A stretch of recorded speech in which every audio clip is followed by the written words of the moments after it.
বিভিন্ন ইসলামিক সংগঠন, বিশেষ করে রাজনৈতিক ইসলামিক সংগঠন ইদানিং আমাদের কাছে জাকাতের আবেদন করেছে। জাকাতের 8টি খাতের মধ্যে ফি সাবিলিল্লাহ এর দাবি নিয়ে তারা জাকাতের আহ্বান করছে। তারা বলছে যেহেতু তারা আল্লাহর আইন বাস্তবায়ন সংগ্রামে যুক্ত, তাই তাদের দাওয়াতি কাজ, যাবতীয় রাজনৈতিক কাজ সম্পাদনে জাকাত প্রদান করা জায়েজ ও উত্তম। এক্ষেত্রে আমরা কি করতে পারি? আমি ব্যক্তিগত মত হিসেবে বলতে পারি এটাকে আমি জায়েজ মনে করি না। এখানে যদি জাকাতের কোনো লোক থাকে তাদের নির্ধারিত খাতের, কেউ তারা সেখানে গরিব থাকে, ফকির থাকে, সেখানে যদি কোনো তারা কেউ অসুস্থ অবস্থা থাকে, তাদের দেখাশোনার মতো কেউ নেই, অথবা তারা বিপর্যস্ত হয় কোনো কারণে, তাদের অভাবে পড়ে আছে, ফকির এবং মিসকিন থেকে সে তারা পাবে। ফি সাবিলিল্লাহর খাত কিন্তু এটা নয়, ফি সাবিলিল্লাহর খাত এটা নয়। ফি সাবিলিল্লাহর খাত থেকে দেওয়া যাবে না, তবে তাদের মধ্যে গরিব এবং মিসকিন থাকলে অন্য খাতের আপনি তাদেরকে সহযোগিতা করতে পারবেন। ফি সাবিলিল্লাহর খাত ওইটা নয়।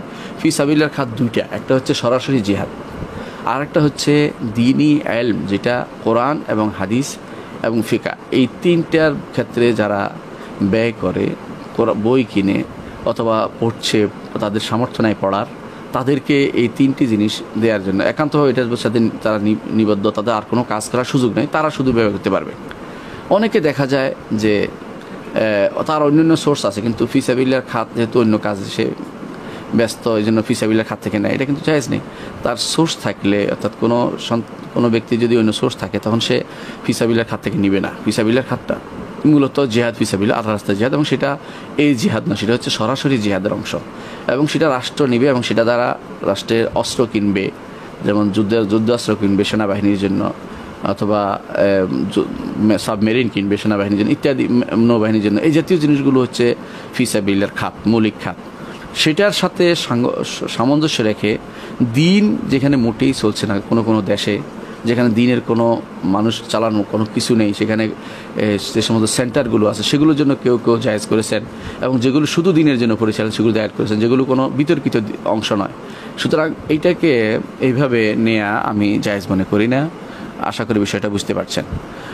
অর্থাৎ ফি সাবিলিল্লাহর খাতে যেন না নেয়, বরং তাদের মধ্যে যারা গরিব আছে, বিপর্যস্ত আছে, সমস্যাকুল আছে, তাদের দিতে পারে। তারা তো ফকির এবং মিসকিনের খাতে যাবে।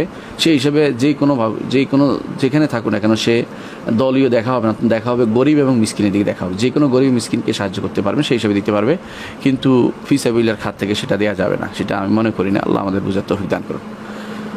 যদি কোনো সুন্নত পালন করতে গিয়ে দ্বন্দ্ব লাগার সম্ভাবনা থাকে, তাহলে কি ছেড়ে দেওয়া উচিত হবে?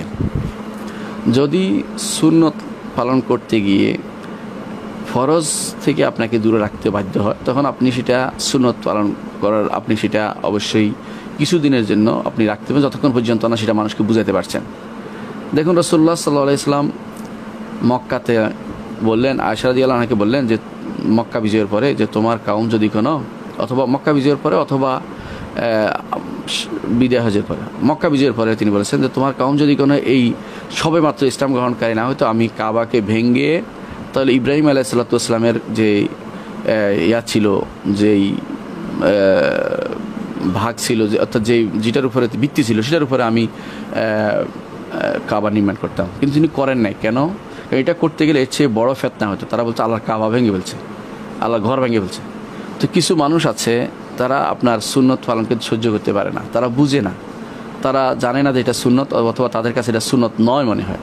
এমন অবস্থায় আপনি যদি এমন কোনো সমস্যা দেখেন যার কারণে বড় ধরনের ক্ষতি হবে, অর্থাৎ কি আপনি আর মসজিদে আসা বন্ধ হয়ে যাবে, মসজিদ থেকে আপনার বের করে দিবে, অথবা আপনাকে আক্রমণ করবে কঠিনভাবে, আপনি টিকে থাকতে পারবেন না সমাজ, তখন আপনি এই সুন্নত ঘরে পালন করবেন। বাইরে গেলে যদি কোনো আপনার সমস্যা হয়, সেটার জন্য সাময়িকভাবে আপনি সেটা বন্ধ রাখতে পারবেন। কারণ সুন্নত তো ফরজ ওয়াজিব নয়। সুন্নতে নিয়ে জেহাদ না করি, সুন্নতটা জেহাদ করে নিজের মধ্যে প্রতিপালনের জন্য, অন্যকে বলা পর্যন্ত, সুন্নত নিয়ে মারামারি হানাহানিতে না যায়। সুতরাং যেখানে মারামারি হানাহানি পর্যায়ে চলে যাবে, সেখানে আপনি বিরত থাকবেন, কারণ এটা আসলে ফরজ ওয়াজিব পর্যায়ে চলে যায় না। অত অনেক ফরজ ওয়াজিব কাজ আছে যেগুলি আমরা বলি না। অর্থাৎ সুন্নত নিয়ে আমরা যদি মারামারি করি, ফরজ ওয়াজিব বলতে পারবো না। এটা হলো মূল কথা। সুন্নত প্রতিপালন করতেই হবে। এটা আসলে সুন্নত ছেড়ে দেওয়ার জন্য নয়, এটা আমাদের মাথায় রাখতে হবে। তবে সেটা সেই ফরজ আকারে না, অর্থাৎ সুন্নতকে জিন্দা করার মতো মানসিকতা মাথায় থাকতে হবে সবসময়। সুন্নতকে আমি সবসময় নিজে পালন করে দেবো, অন্যের কাছে করবো, কিন্তু যেখানে করলে আপনি আর এই দাওয়াত দিতে পারবেন না, কথা বলতে পারবেন না, আপনাকে সমাজচ্যুত করা হবে এই জন্য শুধু একটা শূন্যতার কারণে, সেটা কিন্তু ঠিক না। কারণ আপনি ফরজ ওয়াজিব বাকি আছে এখনো। তাহলে ফরজ কাজের জন্য আপনাকে কখনো কখনো সুন্নত কাজে যদি একটা সুন্নত আপনার বাদও যায়, সেটা আপনার জন্য গুনাহ হবে না। এটা সময় অনুসারে অন্য সময় করবেন। কিন্তু যখন দেখবেন যে শুধু সুন্নত না, তারা আপনাকে ফরজও বাধা দিচ্ছে, তখন আপনাকে সুন্নত সহ সবটা একসাথে পালন করবেন। যে এখন আর আমার আর কিছু করার নেই, ইজা দোয়া কালামরু ইত্তাসা, আর কায়দা ফিকহিয়া বলে এটা, যখন সংকীর্ণ বেশি হয়ে যায় তখন আবার সব কিছু মুক্ত হয়ে যায়। এখন আর সুন্নত ত্যাগ করবেন না আপনি, ফরজও ত্যাগ করবেন না। অনেকে এটা বলে থাকেন যে আমরা যদি কোনো ধরেন মসজিদে গেলে আমিন না বলি, রাফিয়াতেন না করি, এগুলির কারণে হয়তো আমাদেরকে কথা বলতে দিবে। অনেক সময় দেখা যায় এটাও কিন্তু মূল জিনিস না। আপনি সুন্নত আপনি এটা না করলেও আপনাকে তারা খুঁজে বের করবে এবং আপনাকে তারা আক্রমণ করবে, তখন আপনার কিছু ছাড় না দিয়ে শুধু সুন্দরভাবে কাজ করা উচিত। আর যেখানে আপনি বুঝেন যে না, ওরা বুঝবে না, আমি দাওয়াতের কাজ করে যাব ধীরে ধীরে এবং সবাইকে আমি সুন্নতের মধ্যে নিয়ে আসবো, তখন আপনি পরিবেশ পরিস্থিতি অনুসারে কাজ করতে পারবেন। আশা করি বিষয়টা আপনার বুঝে আসছে।